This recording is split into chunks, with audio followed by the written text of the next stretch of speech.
তাই আস্বাদন আজকে নীলমাধব কোথায় ছিল, কিভাবে জগন্নাথ মন্দিরকে গেল, জগন্নাথ মন্দির নাম জয় জগন্নাথ হলো কিভাবে, তাই এইভাবে তাদেরকে পদকর্তা পদ বর্ণনা করবে। কি বললেন গো আমার একধারে পদকর্তা দাঁড়িয়ে কলম দিল আর বলছে, আরে নীল কৃষ্ণ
কৃষ্ণ মা সুভদ্রা ভব বলরা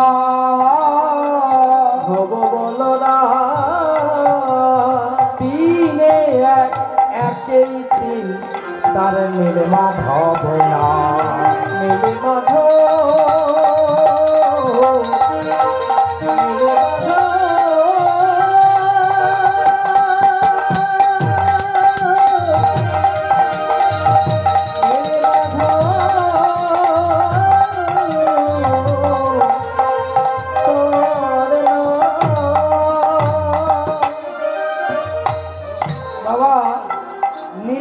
জঙ্গলে তিনটি মূর্তি রাজা বিশ্বাবসু পুজো করছে গোপনে।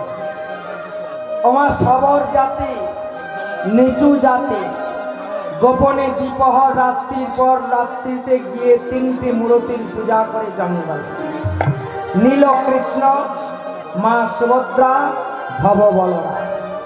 তো বাবা এই কলিযুগে ব্রাহ্মণ বৈষ্ণব কি এতই অভাব যে গোপনে নির্বিঘ্নে রাত্রি দ্বিপহরে 12টার পর জঙ্গলের মধ্যে তিনটি মূর্তি নীলমাধবের পুজো করছে নিচু জাতির রাজা সবর জাতির রাজা বিশ্বাবসু। আমার এই বিশ্বাবসু নির্বিঘ্নে কেন পূজা করছে বাবা? এই নীলমাধব জানতে গেলে আমাদের ত্রেতা যুগ থেকে জানতে হবে। ত্রেতা যুগে যখন রামচন্দ্র 14 বৎসরের জন্য বনবাসে গেলেন, বনবাসে গিয়ে কিষ্কিন্ধার জঙ্গলে কুটির তৈরি করে বসে বসে যখন রাবণ রাজা সীতাকে হরণ করে নিয়ে চলে গেল, রামচন্দ্র বলে গেল, ওরে জটায়ু তোর মাকে এখানে রাখলাম, তোর মাকে তুই ঘিরবি,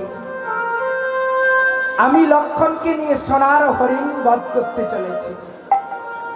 বাবা সীতাকে এই দিকে যখন রাবণ নিয়ে চলে গেল না হরণ করে, জটায়ু পক্ষী চিৎকার করে বলছে, মা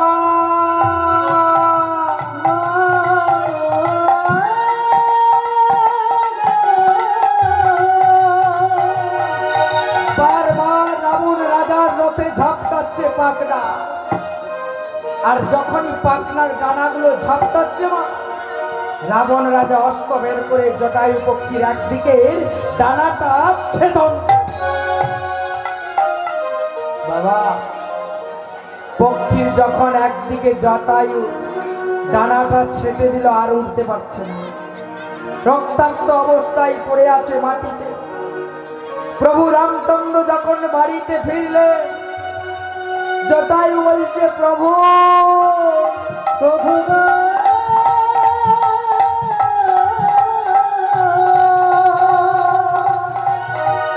আমি যে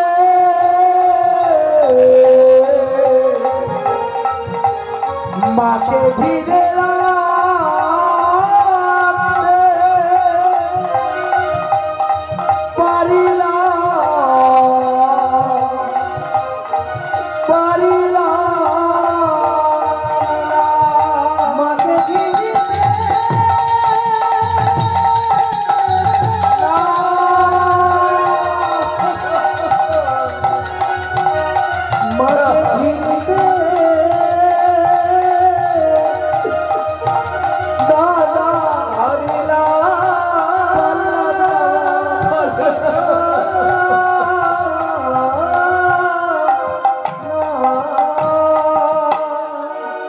রামচন্দ্র বলছে, জটায়ু তুমি পারণ ভালো করেছ, কে নিয়ে গেছে সেটা তো তুমি আমায় বলতে পারবে। রাক্ষস রাজা, লঙ্কার রাজা রাবণ বাবা ছটপট ছটপট করছে। মা ছটপট করতে করতে যখন জটায়ু প্রাণ ত্যাগ করবে, তখন প্রভুকে বলল, প্রভু আমি যেন জনমে জনমে তোমার কাছে থাকতে পারি। জটায়ু আমার সীতার জন্য তো প্রাণ চলেছে,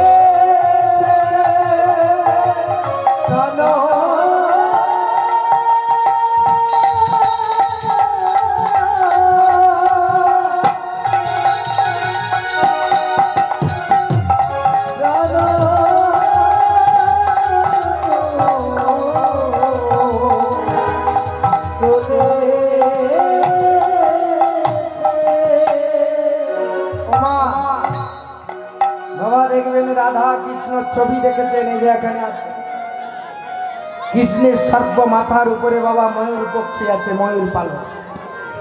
ওমা কেন? কাকাতুয়া দেখতে খারাপ ছিল না, ময়না পাখি দেখতে খারাপ ছিল, যে তাদের পাখনাগুলো নিল না, ময়ূর পক্ষীটা নিল ভগবান মাথায়। কেন জানি? এই জটায়ু পক্ষীর পাখনা। বলল, জটায়ু তোমার জন্য যে আমার সীতা, খবর দিলে সীতার জন্য তোমার প্রাণ যাচ্ছে, তবে এই ত্রেতা যুগে তোমাকে আমি রাখতে পারলাম না।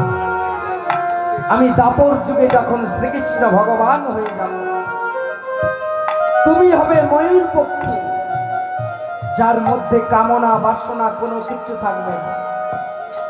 ওমা ময়ূর পক্ষী কেমন ভাবে সৃষ্টি হয় জানি? ময়ূরী ডিম্বাণু শুক্রাণু একত্রে ছড়িয়ে দেয় দূরবর্তী কালে। ঠিক বাতাসে মুড়িকে ছেড়ে দিলে যেমন উড়তে থাকে, ওই ডিম্বাণু এবং শুক্রাণু উড়তে উড়তে একত্রে মিলন হয়ে ময়ূর পক্ষীর সৃষ্টি হয়। তাই বলল, তোমার মধ্যে কামনা নেই, বাসনা নেই, তুমি এর দাপর যুগে হবে ময়ূর পক্ষী, তোমার পাক্ষে না নেবো আমি মস্তকে শিরোধার্য। জটায়ু বলল, প্রভু আমাকে নেবেন নেবেন, কিন্তু সোজা নেবেন না। কেন জটায়ু? অন্তত একটু বাম দিকে হেলিয়ে নেবেন। প্রভু বুঝতে পারলেন না, বলল, জটায়ু তোমার পাখনাটাকে আমি চূড়াতে নেবো সোজা করে, বাম দিকে কেন? যেন আমি যুগল চরণ তোমায় দর্শন করতে পারি। ওমা যদি সোজা থাকে তাহলে কিন্তু বাম দিকে যে থাকবে দেখতে পারবে না। তাই বলছে একটু হেলিয়ে নেবে বাম দিকে, যেন রাধারানীর চরণ, আপনাদের যুগল চরণ যেমন সর্বক্ষণ দর্শন করতে পারে।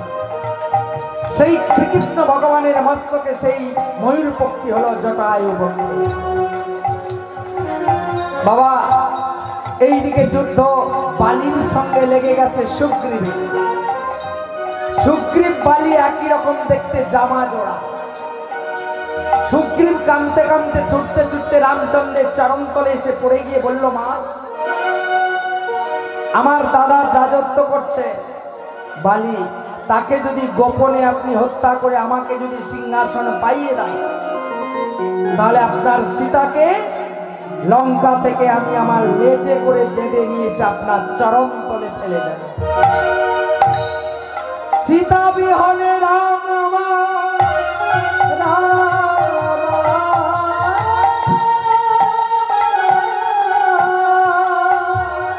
কামতে কামতে বলল, সুগ্রীব, তুমি প্রভাতকালে বালির সঙ্গে যুদ্ধ করতে যাবে, আর আমি গোপনে তোমার দাদা বালিকে তীর বিদ্ধ করব,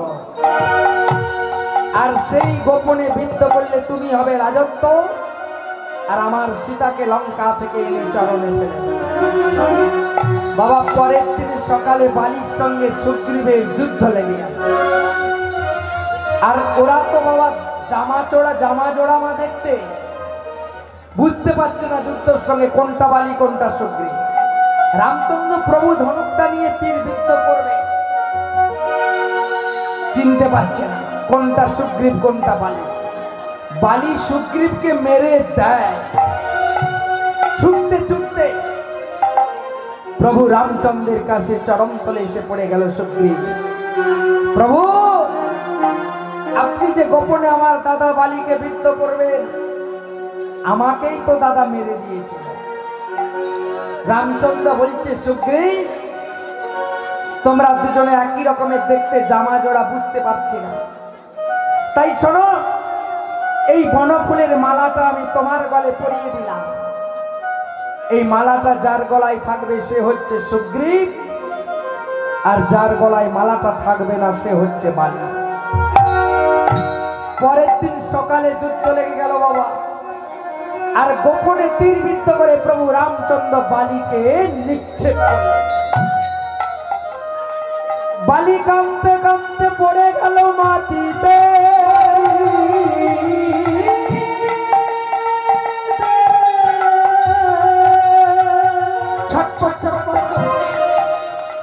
আর কাঁদতে কাঁদতে বলছে, প্রভু, তোমার হাতে আমার মৃত্যু হবে, তুমি আমাকে গোপনে তীরবিদ্ধ করে মৃত্যু করলে, তুমি আমাকে গোপনে তীরবিদ্ধ করলে প্রভু। বলতে বলতে বলতে বলতে বালি দেহ রাখলে। ছুটে এলো বালি পুত্র অঙ্গ, ছুটে এসে দেখলেন প্রভু রামচন্দ্র সম্মুখে। চিৎকার করে অঙ্গদ বলছে, প্রভু, প্রভু,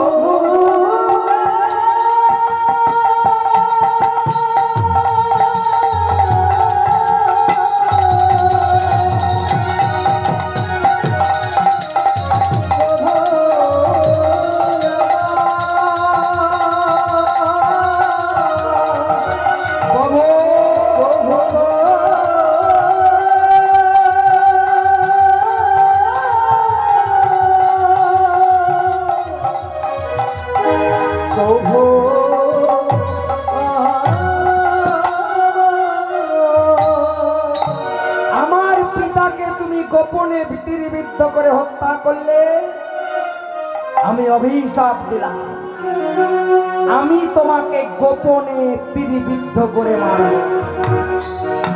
প্রভু রামচন্দ্র হাসতে হাসতে মৃদু হেসে বলল, মাগো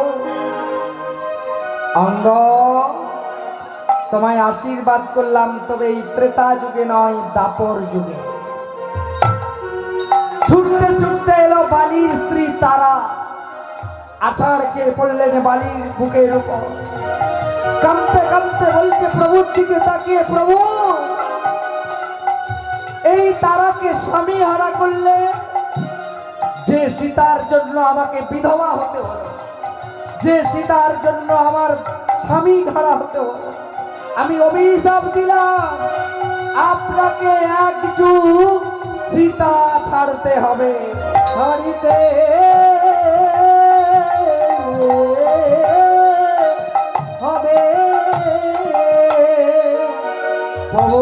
রামচন্দ্র বলল, তারা এই যুগে নয়, দাপর যুগে নয়, দাপর যুগে, ত্রেতা যুগে নয়। আমি হব শ্রীকৃষ্ণ ভগবান, আমার সীতা হবে রাধারানী, আয়ানের স্ত্রী হবে, আমি হব তার ভাগনা, সে হবে আমার মামি। তারা তোমার মনোবাঞ্ছা পূর্ণ করবো, তবে এই ত্রেতা যুগে নয়, দাপর যুগে। বাবা, ত্রেতা যুগ চলে গেল, এসে গেল দাপর যুগ। আর দাপর যুগে শ্রীকৃষ্ণ ভগবান মধুময়ী শ্রী বৃন্দাবনে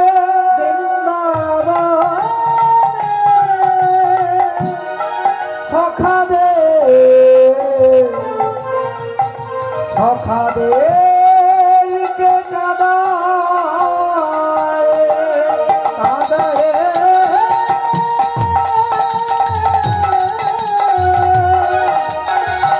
মা যশোদাকে কাঁদায় রাধা রানীকে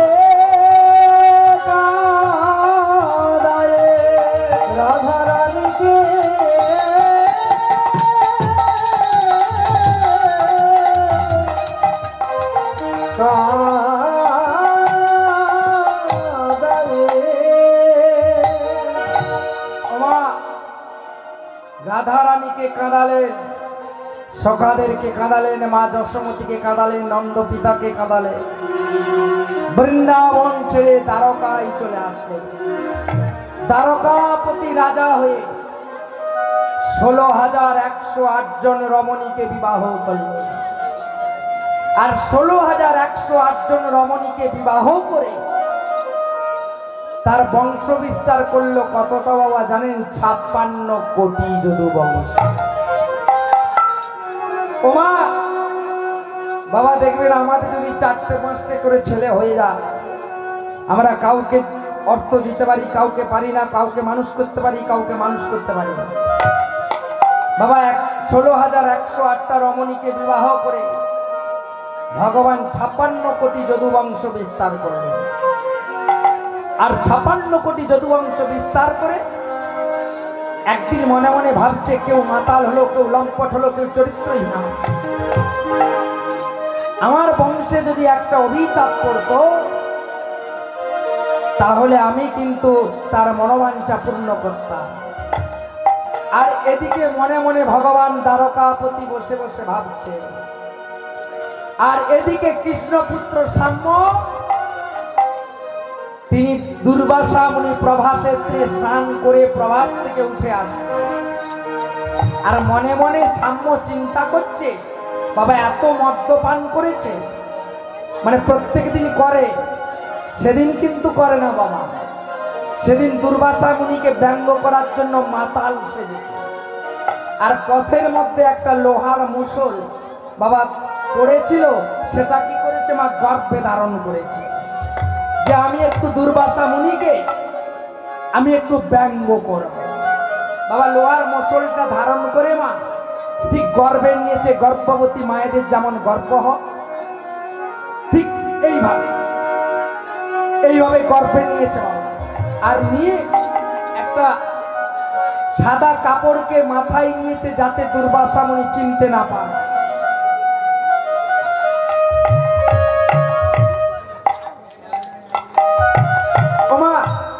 দুর্বাসা মুনি স্নান করে উঠে আসছে, আর কৃষ্ণপুত্র সাম্য তিনি একটি মেয়ে ছেলের ভাব ধারণ করেছে, যাতে দুর্বাসা মুনি বুঝতে না পারে। আর গর্ভে মুসলটাকে নিয়ে মনে মনে চিন্তা করছে, দুর্বাসা মুনিকে একটু ব্যঙ্গ করো। আর তাই বাম হাতটা বাড়িয়েছে।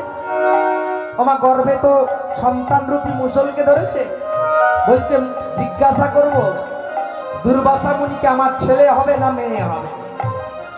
বাবা দেখবেন যদি আমাদের বাবারা যদি কোনো ভালো একটা পদে থাকে, তাহলে আমরা মানুষকে মানুষ বলবো না বাবা। আর শ্রীকৃষ্ণ ভগবান দ্বারকাপতি রাজা, তো তার পুত্র সাম্য বলছে, আমার বাবা ভগবান, আমার কেউ কিছু করতে পারবে না।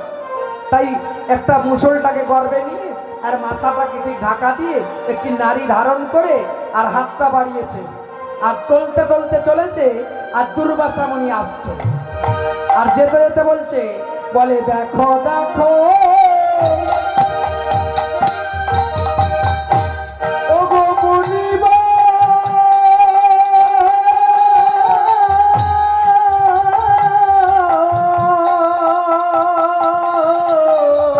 ওগো হস্ত আমার দেখো, আরে দেখো দেখো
একবারে বাবা দুর্বাসা মুনির সম্মুখে বাবাটা বাড়িয়েছে আর দুর্বাসা মুনি ধ্যান করে দেখছে কৃষ্ণপুত্র সাম্য আমাকে ব্যঙ্গ করছে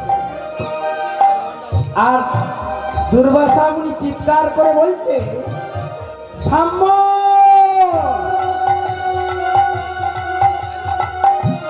তোমার পিতা ভগবান বলে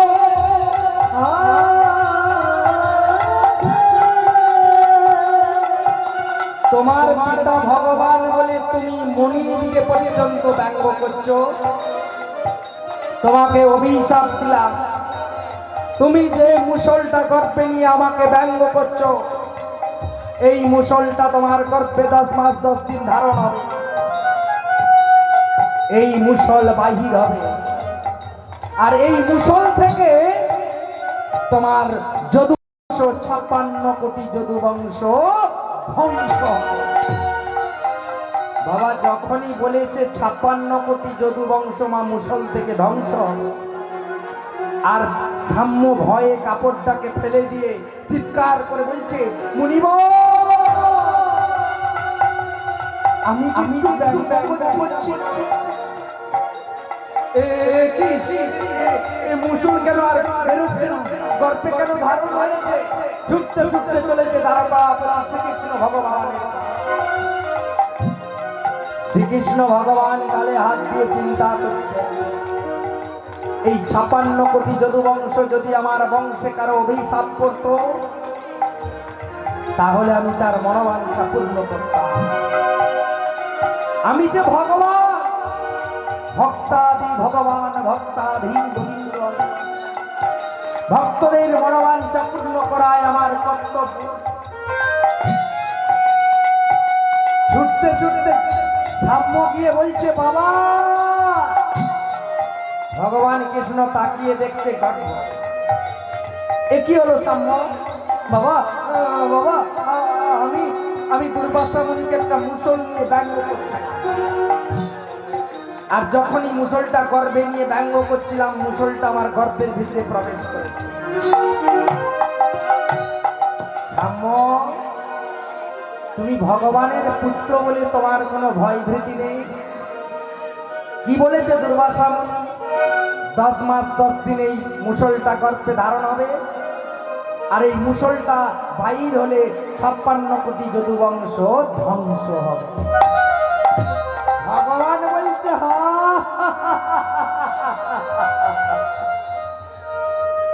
হাসছে। ভগবান সিংহাসনে দ্বারকায় বসে হাসছে। সাম্য বলছে, পিতা তুমি হাসছো? হাসবো না?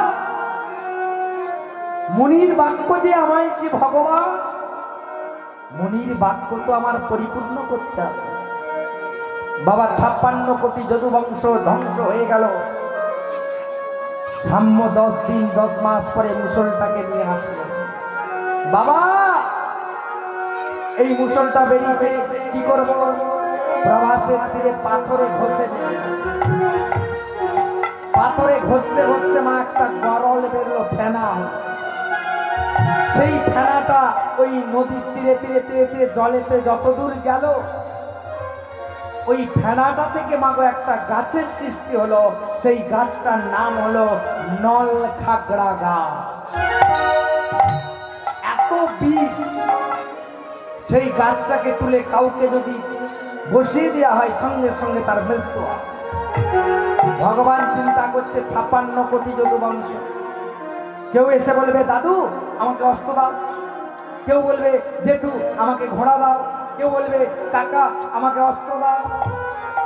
তখন বলবো এই নলখাগড়া গাছগুলো তুলে মারামারি হয়ে কতগুলো মরবি যা। ভগবান কেমন সৃষ্টি করছে বাবা, দেখো কি করলো জানেন?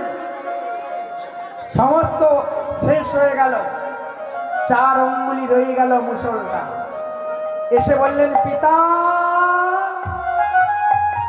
এই 4 আঙ্গুলি মুসলটা আর খইতে পারছি না, না কি করব? না প্রভাসের তীরে জলে নিক্ষেপ করে দেব। আর যখনই বাবা নিক্ষেপ করলো, ভগবানের ইচ্ছায় একটা বোয়াল মাছ ছিল, চারা মনে করে গিলে নিল। আর সেই ত্রেতা যুগের অঙ্গ আজকে হয়েছে জরাব্যাধ। জরাব্যাধ তীর ধনুক নিয়ে চতুর্দিকে ব্যাধের কাজ শিকার করা, চতুর্দিকে শিকার করছে, শিকার পায় না। জরা তার স্ত্রীকে গিয়ে বলল, শুনছিস আজকে কোনো শিকার পাচ্ছি না, আমি একটু বাজারে যাই মাছ কিনে নিয়ে আসি। বাবা সেই বোয়াল মাছটা মাগো ভগবানের ইচ্ছায় এক জেলেদের জালে পড়েছে, আর সেই জেলে বাজারে গিয়ে মাছটা ফেলেছে। আর জরা প্রবেশ করেই দেখছে একটা বড় মাছ। গিয়ে বড় মাছটা কিনে নিয়ে এসে তার স্ত্রীকে বলল, তুই মাছটা রন্ধন কর, আমি স্নান করে আসি। বাবা মাছটা যখনই কাটতে গেল, সেই 4 আঙ্গুলি লোহার মুসলটা চকচকেটা বেরিয়ে গেল। জরা স্ত্রী চিৎকার করে বলছে, স্বামী স্বামী গো, কি একটা লোহার মতো চকচকে জিনিস বেরিয়েছে দেখো। বাবা তাড়াতাড়ি জরা কি করেছে, দেখছে লোহার জিনিস। বলছে রাখ, আমি 7টা নলা ফলা বানাবো। বাবা দুর্বাসা মুনির অভিশাপটা কি ছিল মা? এই মুসল গর্ভ থেকে বেরোবে, এই মুসল থেকে 56 কোটি যদুবংশ ধ্বংস হবে। ভগবানের কেমন ইচ্ছা দেখে, মুসলটা 7টা নলা বানিয়েছে বাবা ফলা, আর বানিয়ে চলেছে শিকার করতে জড়াবে। আজকে সেই ত্রেতা যুগের অঙ্গদ হয়েছে মা জরা। শ্রীকৃষ্ণ ভগবান আমার ভগবান,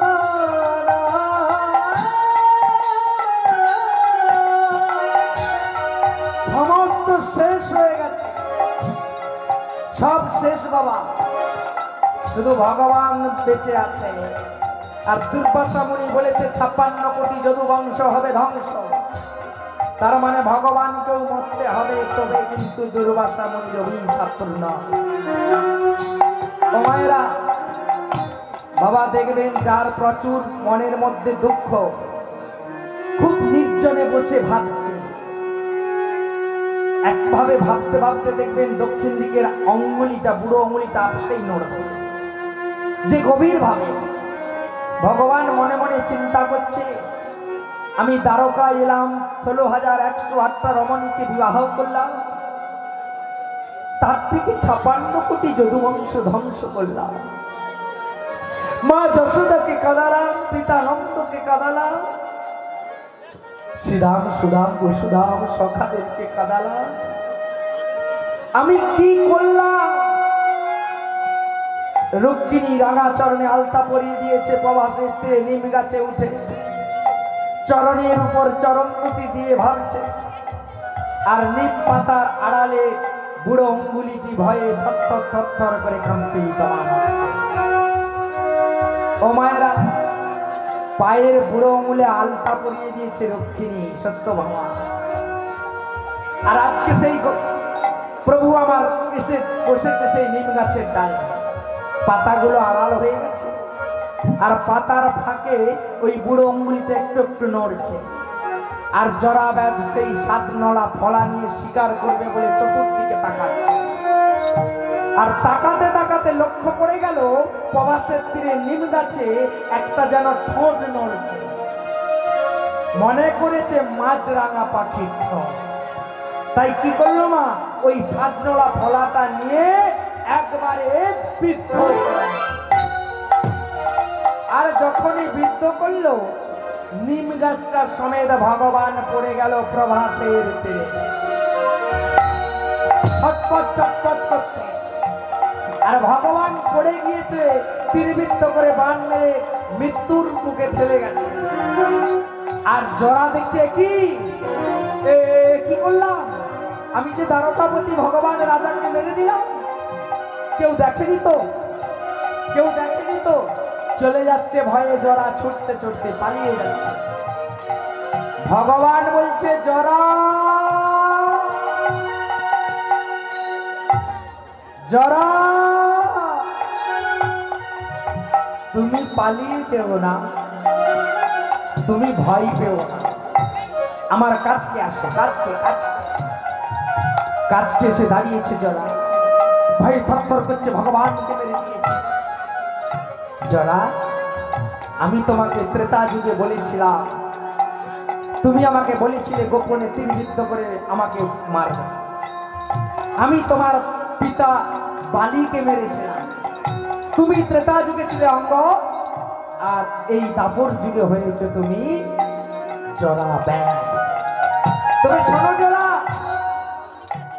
তুমি মেরেছ আমার দুঃখ হয় না, তুমি তোমার যে হাতে করে আমাকে তীরবিদ্ধ করেছ, ওই হাতে করে প্রভাস থেকে এক অঞ্জলি জল নিয়ে এসে আমার বদনে দাও। জরা ব্যাধ বলছে, প্রভু প্রভু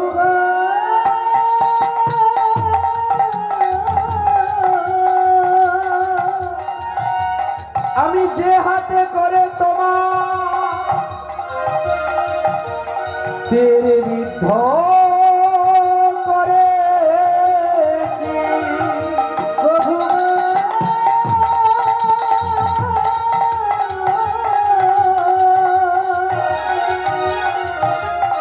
প্রভু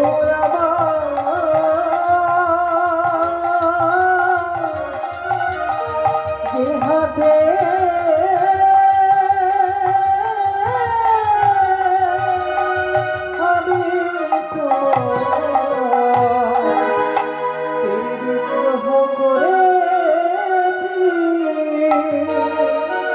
আমি এই হাতে করে আবার দেব জল। শোনো শোনো শোনো জরা, তোমার হাতে করে জল কেন নিয়ে আসতে বলছি জানো? প্রভাসে শান্তিপুরী মুনির পুত্র মধুমঙ্গল জলে ডুবে মারা গেছে। সবাই জানে প্রভাস অশুদ্ধ, আর আমি ভগবান হয়ে যদি প্রভাসের জলটা ভক্ষণ করে দেহ রাখি, তাহলে সবাই জানবে ভগবান প্রভাসের জল বদনে নিয়ে মৃত্যু হয়েছে। প্রভাস আজ থেকে হবে শুদ্ধ। ও মায়েরা, ওই সময় বললেন জরাবে যে আমার একটা শর্ত আছে। ভগবান বলছে, আবার শর্ত? আমি ত্রেতা যুগে শর্ত দিয়েছিলাম গোপনে মৃত্যু হবে, আমার জন্য আমি মরলাম।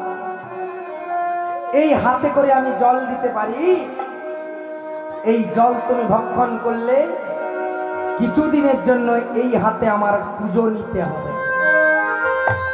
ভগবান বলল, তথা শোনো জরা, আমি কিছুদিনের জন্য তোমার হাতে পুজো নেব, তবে যেদিন থেকে তুমি ব্রাহ্মণের মুখ দর্শন করাবে, আর্যের মুখ দর্শন করাবে, সেদিন থেকে তুমি আর আমায় পাবে না। ওমা আর বলল, অর্জুনকে ডেকে দাও। অর্জুনকে ডেকে দিয়ে অর্জুনের কাছে কিছুটা শক্তি দিয়েছিল। বলল, অর্জুন আমার দেহটার বেশি কম থাকবে না, আমার হাতটা ভাই ধরো একবার। আর অর্জুন যখনই হাতটা ধরলেন, ভগবান শ্রীকৃষ্ণ তার শক্তিটাকে হরণ করে নিলেন আর নিয়ে দেহ রাখবে। অর্জুনকে বলল, অর্জুন আমার দেহটাকে এইখানে দাহ করবে তুমি নিচে। প্রভাসের তীরে দাহ করলেন ভগবান, দেহ রাখার পর দাহ করলেন ভগবান। 7 দিন 7 রাত্রি দাহ করলেন, শেষ করতে পারলেন না ভগবানের দেহটা। দৈববাণী হলো, অর্জুন ভগবান কি মরে? ভগবানের দেহটা কি শেষ করতে পারি? এই নাভি কুণ্ডটা নতুন ভান্ডে করে, নতুন ভান্ডে করে প্রবাসের জলে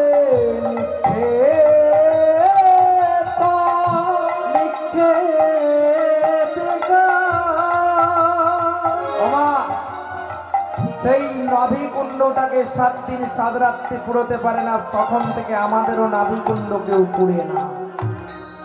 আর ভগবানের দেহের নাভি কুণ্ডটা নতুন ভান্ডে করে প্রবাসের তীরে জলে ফেললেন।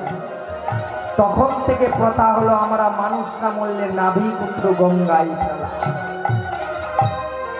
আজকে সেই নাভি কুণ্ড যখন ফেলেছে, আজকে মা সুভদ্রা, দাদা বলরাম আর আমার শ্রীকৃষ্ণ ভগবান নীলমাধব আজ ঘুরতে ঘুরতে এসে সেই 3টি মূর্তি নীলমাধব নীলগিরির জঙ্গলে আদেশ হয়েছে।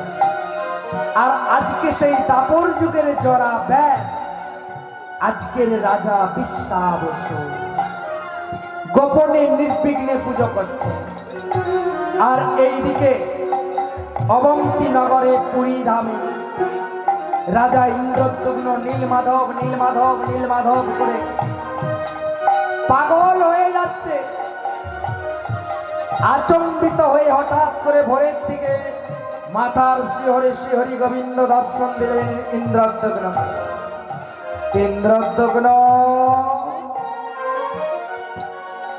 আমি তোমার নীলমাধব আরাধ্য দেবতা, আমি জঙ্গলে নির্বিঘ্নে পূজিত হচ্ছি। তুমি তুলে নিয়ে এসে মন্দির করে জয় জগন্নাথ রূপে প্রতিষ্ঠা করো। আর যখনই ভোরের দিকে আমার স্বপ্নে আদেশ হলো, হঠাৎ করে ইন্দ্রদ্যুম্ন চিৎকার করে বলে, প্রভু প্রভু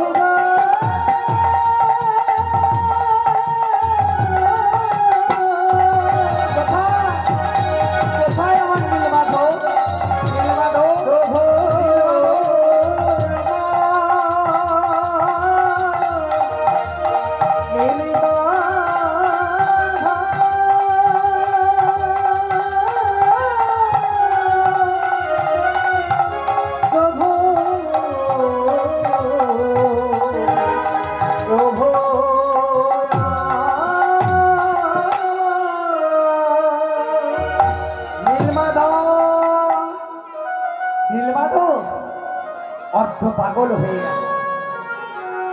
ইন্দ্রদ্যুম্ন রাজা অর্ধ পাগল হয়ে গেছে। নীলমাধব নীলমাধব শত শত সৈন্য সামন্ত নীলমাধব খুঁজতে গেল। বৎসরের পর বৎসর, মাসের পর মাস ফিরে আসলেন, কেউ নীলমাধবের খোঁজ পেলেন না। শেষকালে রাজ পুরোহিত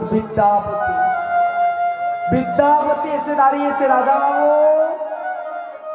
আমার সৈন্য সামন্ত হস্তি কোনো কিচ্ছু লাগবে না, আমি যাচ্ছি। যেই দিন নীলমাধবের খোঁজ পাবো সেই দিন আমি আপনার সামনে রাজ্যে এসে দাঁড়াবো। তাই ওমা আনন্দে গাইতে গাইতে, জয় জগন্নাথ বলতে বলতে, জগন্নাথকে খুঁজতে খুঁজতে, আমার নৃত্য করতে করতে চলেছে বিদ্যাপতি খুঁজতে। কেমন ভাবে চলেছে? ঠিক দুবাহু প্রসারিত, জয় জগনন্দন শ্রীরাধার মন গোলক বিহারে তুমি, জয় জগন্নাথ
এই যে বাবা, আপনাদের গ্রামে নীলমাধবকে দেখেছেন? বাবা জগন্নাথ আমার বিদ্যাপতি যাকে দেখতে পাচ্ছে তাকেই জিজ্ঞাসা করছে। কেউ বলছে নীলমাধব নামটা এই শুনলাম, কেউ বলছে নীলমাধব বলে কাউকে জানি না। বাবা খুঁজতে খুঁজতে শত শত বছর ধরে খুঁজে চলেছে। আর এদিকে অক্লান্ত পরিশ্রম, ক্ষুধার্ত, তৃষ্ণার্ত, পিপাসার্ত, আর ছুটতে ছুটতে অন্ধকার রাত্রি নেমে গেছে। আর একদিন কোথায় পৌঁছালেন? সেই নীলগিরির জঙ্গলে। আর নীলগিরির জঙ্গলে পাদদেশে ছোট ছোট বাড়ি, ছোট ছোট দূর থেকে দেখছে টিম টিম করে আলো জ্বলছে। ক্ষুধার্ত, তৃষ্ণার্ত, পিপাসার্ত, আর আস্তে আস্তে ছুটতে ছুটতে গিয়ে আজকে সেই রাজা বিশ্বাবসুর ঘরে গিয়ে দাঁড়িয়েছে। আর বিশ্বাবসুর ঘরে গিয়ে বলছে, দরজা গলায় বলছে, কেউ আছো, কেউ আছো, কেউ আছো গৃহেতে? একবার দরজাটা খুলবে। আমি ক্ষুধার্ত, তৃষ্ণার্ত, পিপাসার্ত, আমি ব্রাহ্মণ, আমি তৃষ্ণার্ত, ক্ষুধার্ত, পিপাসার্ত ব্রাহ্মণ। খোলো খোলো খোলো খোলো। আমার ঠিক দিয়ে দাঁড়িয়েছে আমার বিদ্যাপতি সেই বিশ্বাবসুর দাঁড়ানো, আর বলছে, কে আছো গৃহেতে? অতিথি দ্বারেতে একবার দ্বার খোলো। আর কে আছো গৃহেতে? অতিথি দ্বারেতে একবার দ্বার খোলো। কে আছো গৃহেতে? অতিথি দ্বারেতে একবার দ্বার খোলো। আর কে আছো গৃহেতে? অতিথি দ্বারেতে একবার দ্বার খোলো। আমি ক্ষুধার জ্বালা সহিতে পারি